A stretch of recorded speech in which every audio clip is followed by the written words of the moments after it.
Lumiko nga yata. Yun. Lumiko, pumasok dito sa South City. Ito, nasa harapan natin. Kuya, sis lang. Ikaw ba si Emil? Tingnan na, nakilala ko pa yung motor mo. Diretso na sana ako eh. Sabi ko parang nawala. Lumiko ka pala dito. Okay, sige.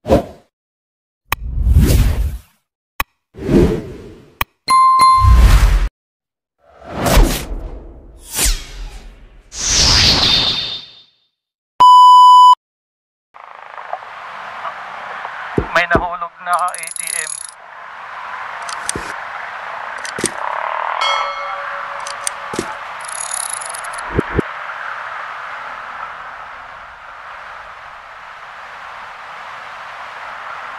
Nasa harap no? So may nahulog na ATM. Habulin natin yung may-ari kasi sa kanya nahulog eh. So nasa unahan natin kanina. Ito ay BPI David. Ayan o. BPI David.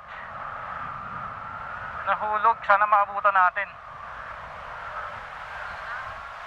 Sana matandaan ko. Yun, sa unahan.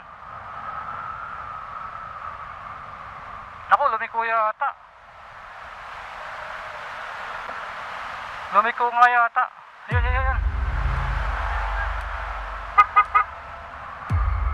Lumiko, pumasok dito sa South City. Ito, nasa harapan natin. Nahulog yung kanyang ATM.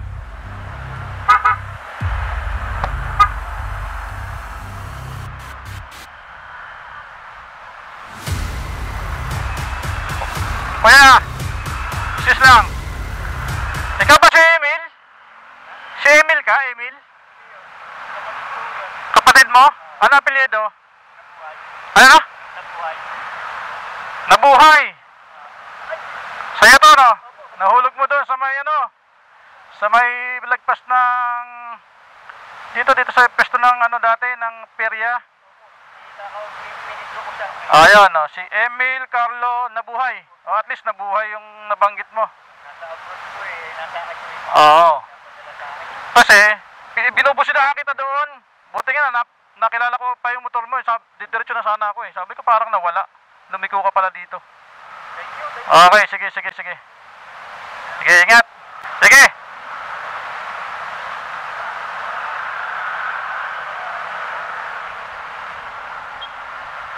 Yun, si Emil Nabuhay. Nahulog nga, magwi-withdraw pala sana siya ngayon. Kasi nakita nung dalawang nakamotor, parang, kasi nung nahulog kasi sila yung unang nakapansin. So akala nila siguro hindi ko napansin na nahulog dun sa nasa unahan.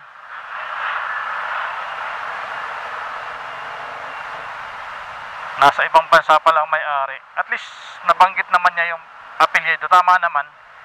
Hindi siya sa Emil, pero yung apelyido na nabanggit niya na Buhay is tama naman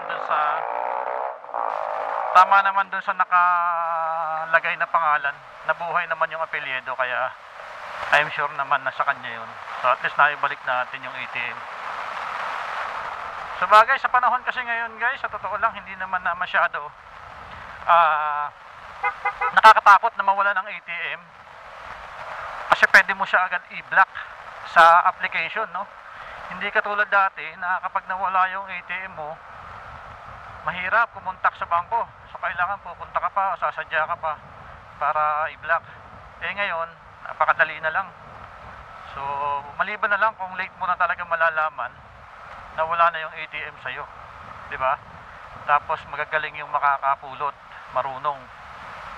So yun ang mahirap. Pero kung malalaman mo naman kaagad na wala na yung ATM mo, so maire-report mo kaagad, maibablock mo agad kahit sa application. And then madali na lang din kasi online, pwede mo na rin ilipat, i-transfer other bank para i-withdraw yung iyong ATM. Pero yun nga, ang importante na ibalik natin at tama naman yung pinagbalikan natin, sigurado naman tayo. Kaya tinanong ko muna si Emil. So medyo suplado pa si kuya. Sino yun? Kapatid ko yun, sabi niya gano'n. Sabi ko, anong apelyido? Nabuhay. At least nabuhay talaga yung nakalagay sa ATM. So, sa mga may ATM, kailangan hanggat maaari mayroon kayong application kung ano yung bank ninyo. Kasi ngayon, halos lahat naman ng card ng bank mayroong application. So, napakabilis na guys. Importante talaga mayroon kayong application para kung sakaling ganun, may mangyaring ganun sa inyo, malaglag o maiwan ninyo. Kasi ako, sa totoo lang, nung unang beses na nagkaroon ako ng ATM, first time ko na magka-ATM, first job sa Antipolo, sa sobrang excited ko siguro, hindi ko alam kung anong nangyari sa akin. Unang sahod ko, ang ATM kasi namin noon guys, yung sa agency, sinosurrender ng ibang empleyado, then ipapagamit ulit dun sa mga susunod na i-hire nila. So yung PIN nakasulat dun sa mismong card. Ganun na nangyari ngayon. So nag-withdraw ako. Sa sobrang excited ko, or hindi ko alam kung ano nangyari, naiwan ko pala yung card ko sa ATM, and then meron sumunod siguro, nakuha niya, and then yun, nalaman ko na wala yung ATM sa akin kinabukasan ng umaga. And then naalala ko na yun nga, naiwan ko nga doon sa machine. And then nung na-report ko, chinek ko sa bank, wala na, na-withdraw na yung balance ko. So kaya talagang kapag nagkakaroon ako ng ATM, halimbawa ibang bank, so nagda-download kaagad ako ng application para monitor ko kahit walang imo-monitor.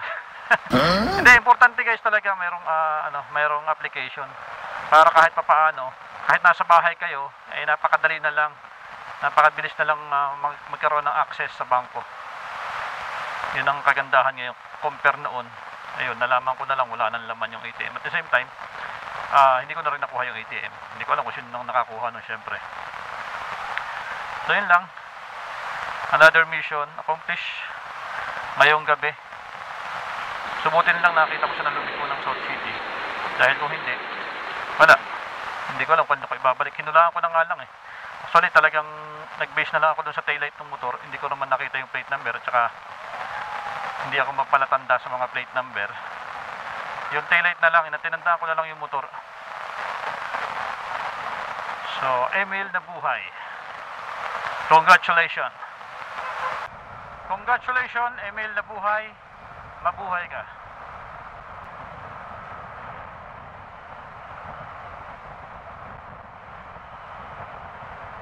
Dilim. Ang dilim ng aking helmet. Kasi ako, naka-tinted. Tinted yung ating helmet. And then mas nagustuhan ko na siya kahit medyo madilim, dahil nga yung mata ko may problema na. Kapag napapatingin ako sa mga malalakas na ilaw ng sasakyan, na sumasakit yung aking mata. Kasi mataas yung aking astigmatism. Ayaw ko naman magsalamin, ayaw kong magsuot. Parang hindi ako sanay.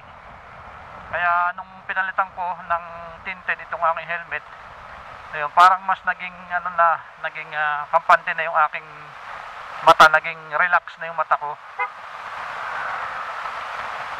Kahit na may masalubong ako na naka high beam, okay lang, na kaya kong tumingin.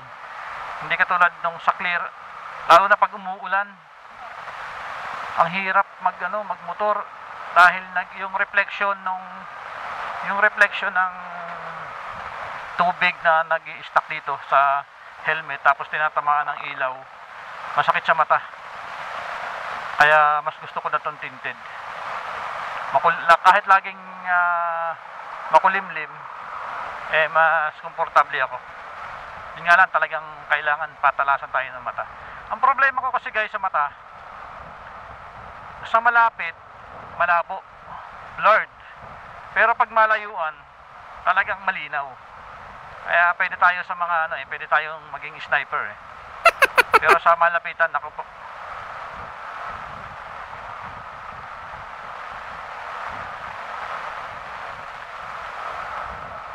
Alanganin tayo pagka malapitan. Ano tayo? Pang perimeter.